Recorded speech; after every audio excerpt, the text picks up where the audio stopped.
What do we believe? We believe women and girls should have equity and equality in sports. We believe in Title IX. We believe in the fact that women should be paid equally to men in professional and collegiate sports. We say we believe in all these things, but what does she believe? She believes is a sponsored in part by Visa and other corporate organizations of women's professional soccer. It is an opportunity for women in sports like soccer to exhibit their skills on a national and an international platform. And this year, on April 6th, that took place in Atlanta, Georgia, with the United States versus Japan played at the Mercedes-Benz Stadium. What does she believe? She believes in equity and equality for women in sports. That's what she says she believes. But yet, when we look at what is transpiring within the professional ranks of soccer in terms of the organizations and whether they truly believe what she believes is a different subject. I looked at the history of soccer as it pertains to women and girls, particularly here in the United States and abroad. I also took to the organizations that have come together collectively over the last decade or more in an effort to bring soccer, both collegiate or amateur, if you will, and professional, to women and girls. And I am forced to question whether or not what she believes is truly what we should believe as women in sports. I don't target she believes as a term. I address it in this moment as it pertains to how women and girls in sports are treated, particularly in soccer, particularly in sports wherein we use gender but have a different agenda as it pertains to equity and equality for all women and girls in sports like soccer. There are several organizations that govern both amateur and collegiate soccer for women and girls, and each one bears their own agenda as it pertains to the advancement of the gender of women in soccer. They include, but they're not limited to, one of the first professional sports organizations, Women United Soccer Association, founded in 2003. And then the WPSL, Women's Professional Soccer League, founded from 2008 to 2012. The National Women's Soccer League, which is a 12 to 16 team league, which was founded in 2012. And then we have a governing body, if you will, of the United States Adult Soccer, which governs 55 state organizations. And then we have the United Women's Soccer League, which has 11 teams that govern the Eastern, Midwest, and Western regions of the United States. And then the newest to join us is the Super League of Soccer. And they have organizations in North Carolina, New York, and Texas, 2 in each state, 4 in the state of Florida, Indiana, Wisconsin, California, Tennessee, 2 in the state of Arizona, the District of Columbia, Washington, the state, and Kentucky. And last but not least is the USWNT, which governs soccer, which has teams of their own, or governing bodies, if you will, that allow players like Rodman and others to come together on a world platform for the Women's World Cup in soccer. But as I took the opportunity to go through each and every one of these organizations from the days when they were founded, to the mission statements for why they were founded, to the outcomes of exactly what they're doing to this very day as it pertains to the advancement of women and girls in soccer, I question and ask, what does she really believe? Does she believe in equity and equality in women's sports? Does she believe in equity and equality in soccer? And if so, what is she doing in an effort to promote what she believes? When the U.S. Soccer League was founded, they too, just like several of the other organizations, immediately professed that they wanted to advance, promote, educate, engage, and entertain all women and girls in soccer. But then I looked to the players, the coaching staff, the governing bodies, the executives and the committees, and team owners and ownership. And I looked for diversity in this space, wherein we're stating that we want equity and equality for all women in soccer. And then I looked again at the players and where they come from throughout the United States, and the coaching staff. And I was shocked at the few numbers of non-white women playing professional soccer. I was shocked at the local leagues that are promoting soccer to women and girls. I was shocked at the new development in Fayette County, Georgia, for the new development for the advancement of soccer, a training center. I began to ask myself, if the ultimate goal is equity and equality for all women in sports, then we must collectively provide programs and services for all women in sports. We cannot hide behind gender when there is an underlying agenda for the advancement of certain women and girls in sports.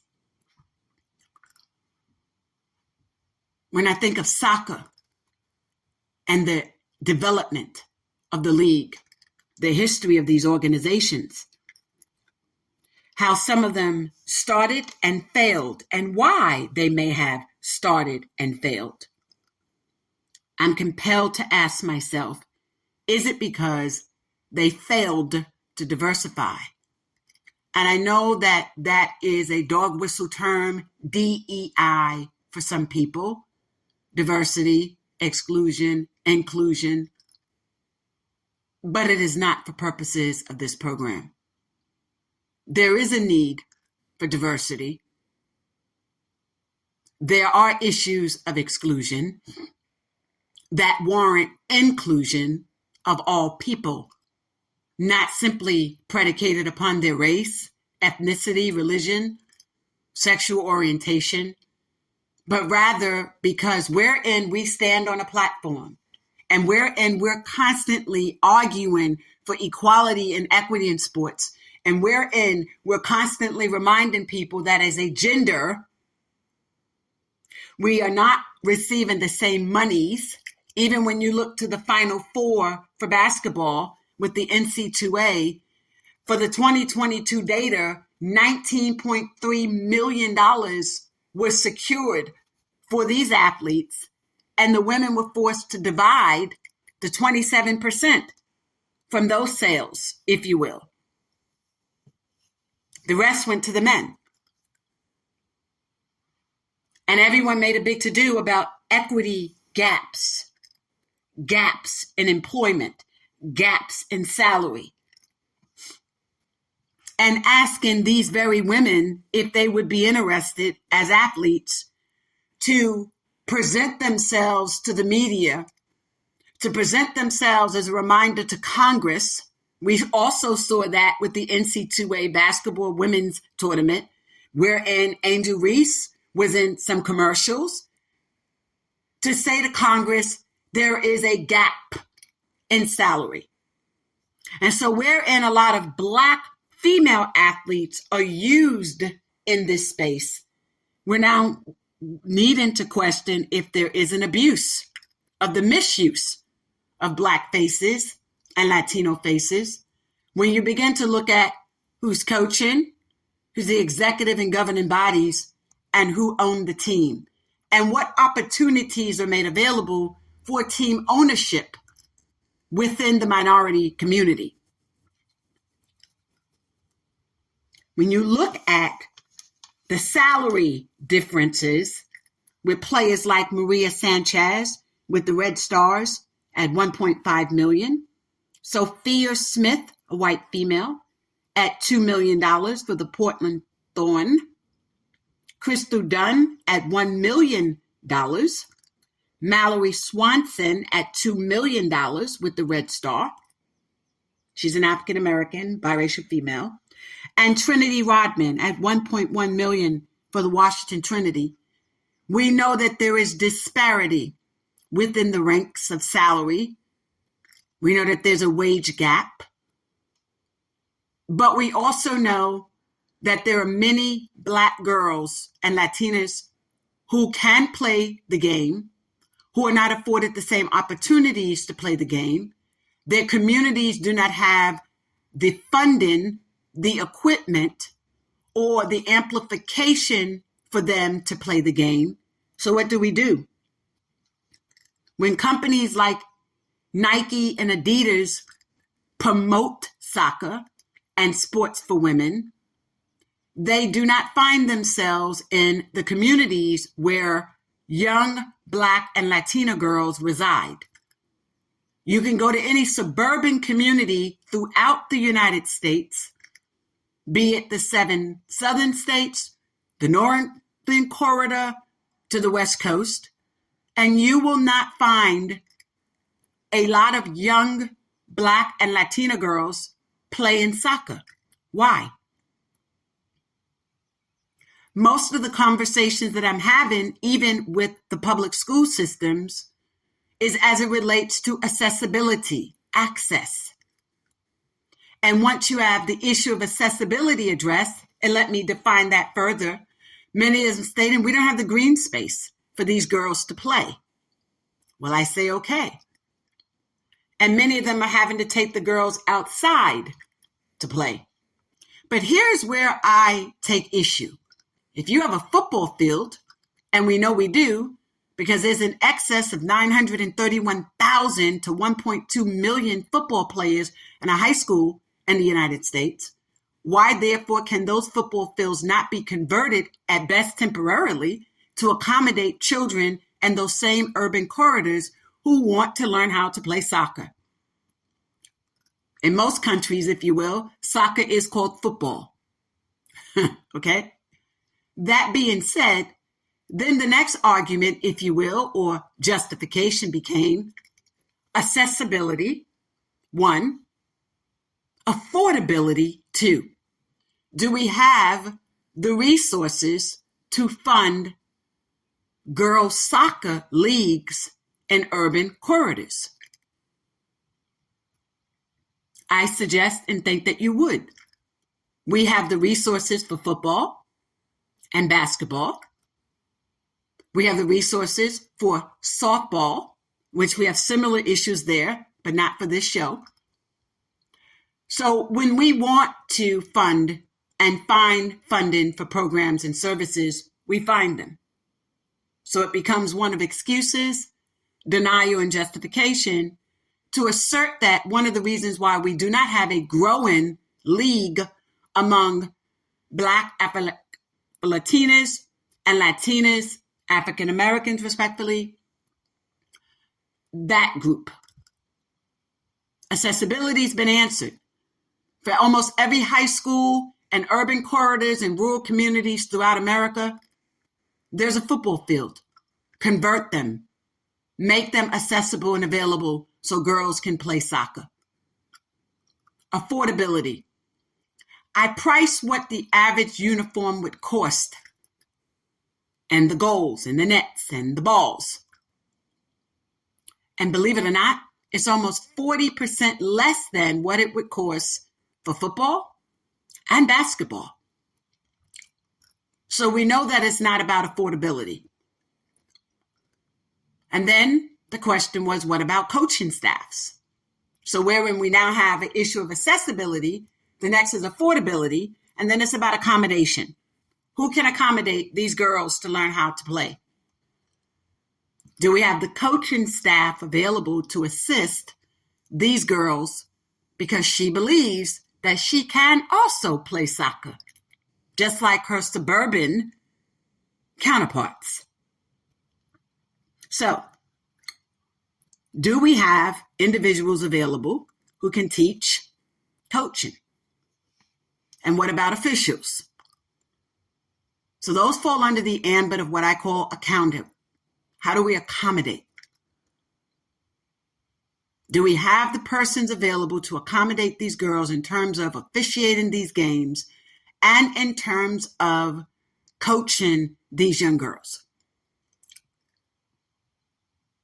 And my answer to that is yes. Believe it or not, from Newark, New Jersey, to the Bronx and Brooklyn, New York, to cities like Atlanta, Los Angeles County,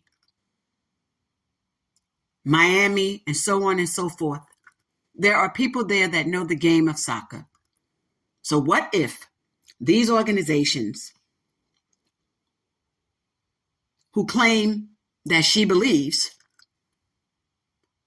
put their money where their mouths are and partnered with Adidas, Nikes, Fila, because those are the leading shoe companies, if you will, for soccer.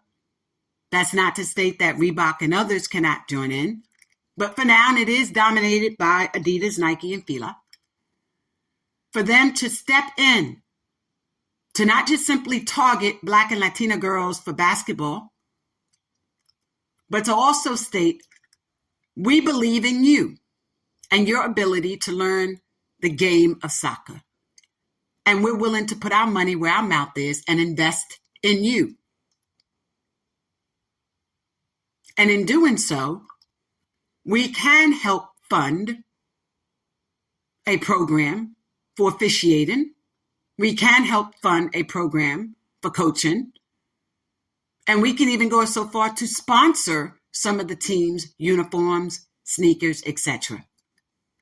That is not to suggest that families will not pay for participation, similar and akin to AAU, the Amateur Athletic Union. We cannot simply state that she believes when we don't believe. And we cannot simply have a few poster cards, of face cards, of Black players and let these young girls be left to believe that they're not worthy of learning the game of soccer and perfecting it too. From Mexico to the diaspora, with an emphasis on places like Jamaica, these girls can play soccer. And a lot of them live in urban corridors. She believes. But what do you really believe? Do you believe that it is time to engage in more community outreach? I do. And I'm willing to put my money where my mouth is. I believe that many of us will do this for free. Many of us are willing to go into these urban corridors and either advance the tools that we already have in this space, or alternatively, sit under people who do apprenticeship type coaching and officiating. There's a hashtag called Be an Official, but that is for collegiate sports, and it doesn't pertain to preparing young girls in soccer. But I believe you all can do the same thing. But not just limited to teaching them the game. Rather, I think it is equally imperative that when you are opening the doors for team ownership and investment, why isn't our community involved in these conversations? There are HBCUs, historically Black colleges and universities, and other WPIs, PWIs, predominantly white institutions, wherein there are young minority students who would love to learn about team ownership. Externships, internships, cooperative programs that start as early as middle and high school. There are many of us who have resources that would invest if we knew that the opportunities were available for us to have team ownership. The Super League is the newest professional league, and they're striving to have and expand to about 26 teams. Why aren't we owners? Who's having that conversation with us as women to engage us in ownership? To even allowing us to know when the opportunities present themselves. And this is not just predicated to the women's sports, the next comment I'm about to make, but even when I look at the executive bodies, MLS, the Super League, National Women's Soccer, the USWNT, I don't see women that look like me. And with all due respect, biracial or not, wherein I look, I think you will now define this women of color, and Black women are tossed into that space, as are Latinas, particularly Afro-Latinas. So the question begs, if we are about believing in women, and she truly believes, then we must exercise every measure to ensure unto ourselves and the integrity of the profession and the agenda of the profession, which is to promote the gender, that we are doing everything that we can to reach all within the gender.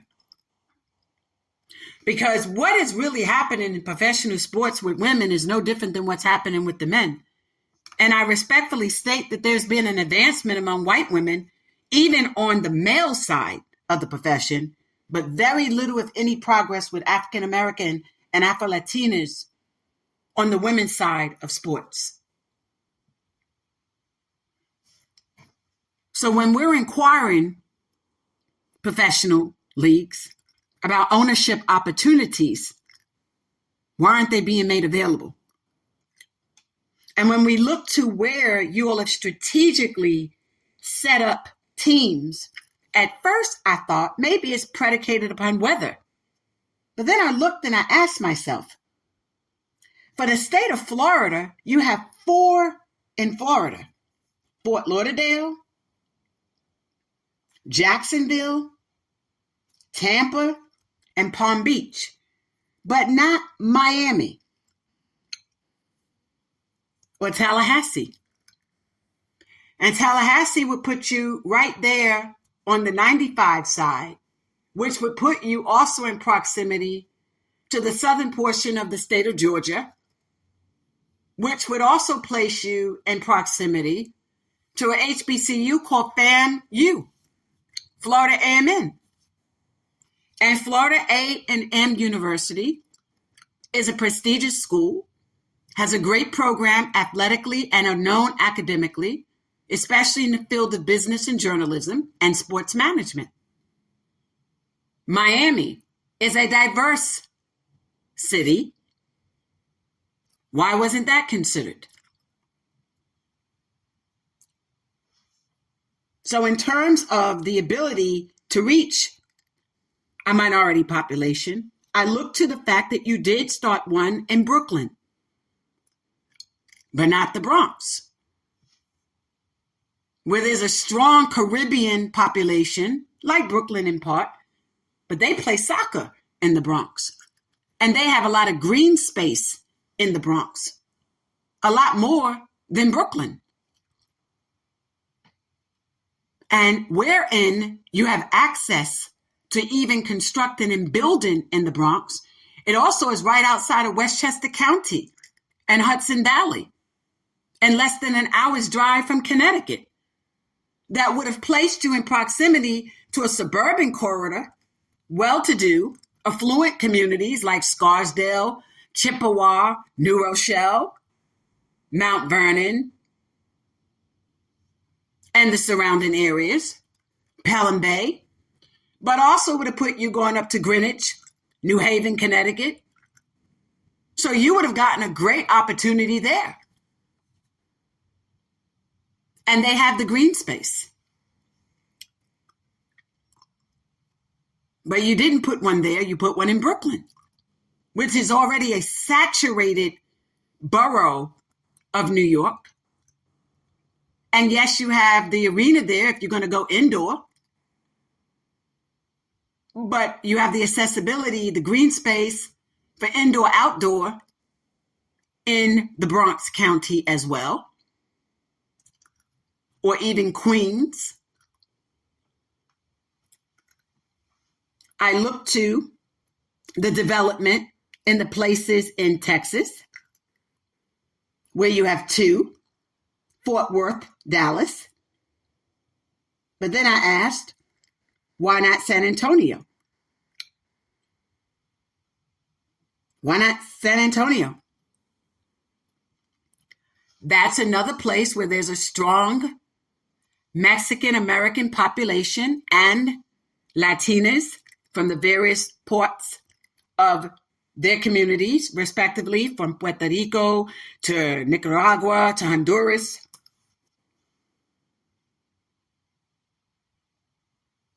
And so, is there enough being done to create environments and space for ownership with minority women to own a team? And please don't say that we're not interested, because we are.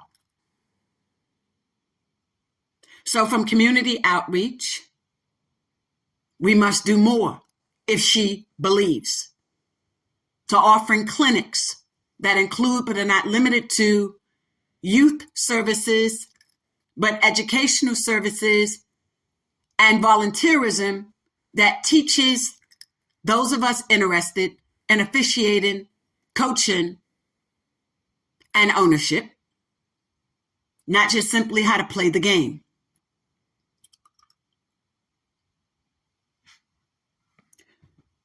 For decades, we have thrown Title IX around for the benefit of advancing women in sports. But are we simply just trying to advance our white women in sports and no one else? I would think not. I have a lot of white female colleagues in this space and in various aspects of the sporting and the business community. And I know that many of them will agree with me. Their hearts, their mind are in the right place. Some will say it publicly and others will not. And I respect that on both sides, depending upon the reason why. But I will utilize my voice as necessary to amplify the need and the concern for us to move forward in this space if we claim that she believes. If she truly believes, then she must exercise her authority to improve diversification in the space of players, coaches, executive governing bodies, team ownership, community outreach, clinics, youth to pro programs, or for scholarships and services, internships, externships, and make it accessible for everyone. And that's only if she believes. Thank you for joining me today on Field to Rim, Sport to You by Seltzer and Sports. Follow us on Twitter at Seltzer Sports or Lisa Hampton _. Thank you.